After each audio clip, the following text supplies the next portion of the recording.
Relax, it's me, Hypnos. I'm just curious about the noise in the Aphrodite's chambers. That's none of your business, Hypnos. The goddess demands privacy. Now scram. Need I remind you that you're only a demigod, and you lack such respect for an Olympian as myself.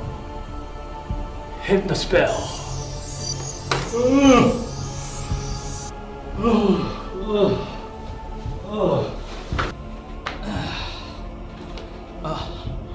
No!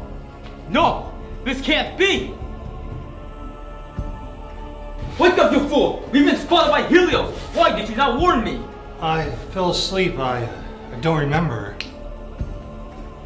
You are now cursed to crow at the morning sun for the next 10,000 years.